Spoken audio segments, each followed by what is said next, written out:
Hi everybody. Today we are going to talk about matching up hardwood floors. Now, my situation, I had some hardwood floors right next to some old carpet. Wanted to rip that carpet out and then do hardwoods throughout the entire living room. So I turned to the expert, J.R. Little with High West Residential Remodeling Specialist, to show us how. He says you have to have some knowledge on how to use some equipment, and you do need a lot of equipment for this project. Let's go to him for more. We've got to tie in a new floor that we're going to put down with an existing floor system. So the problem we have is once we remove our border, we've got a cut edge, and if we were to tie into this, we'd have a line all through here and it would not look good at all.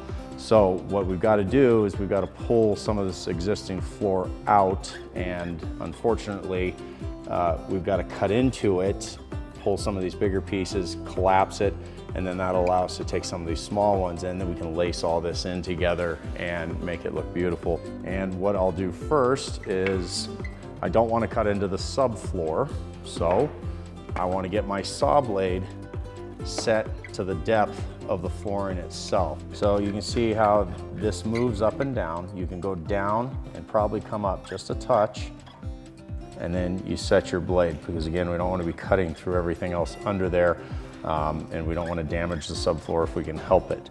So once we got our blade depth set, I can see it's not hitting the ground really. Once it's flat on both sides, it shouldn't go in. Obviously, you want to wear safety glasses and be very careful while doing this.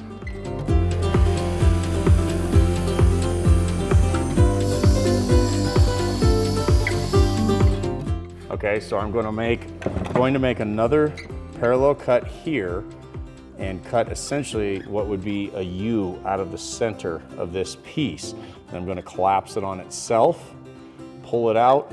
That'll allow me to get this piece out, the next piece, the following piece, as they generally fall in a stair pattern from each other to keep the laps from being too close together and in line with each other. So I'm going to make another cut. I don't want to get too close to this edge if I can help it.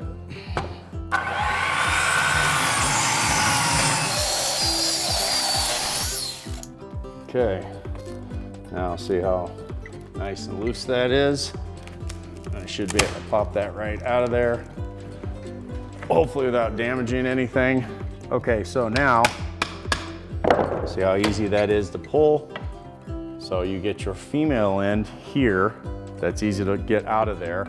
This piece here, we're taking this whole section out here, this whole section out here, here, here, and so on. And then we'll have to start back over and cut another large piece out, and then we can pull them out again in a stair-step pattern.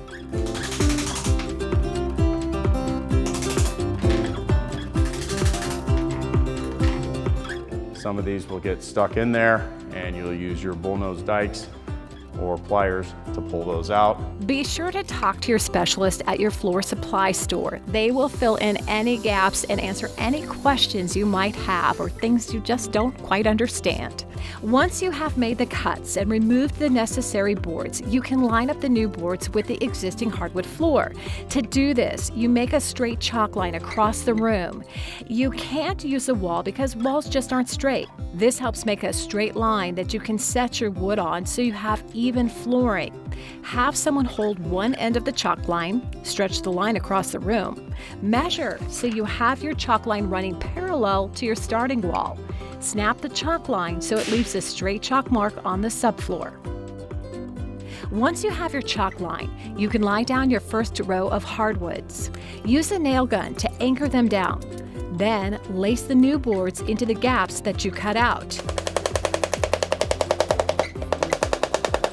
You can then use the first row you've anchored down to line up the rest of your rows of hardwoods.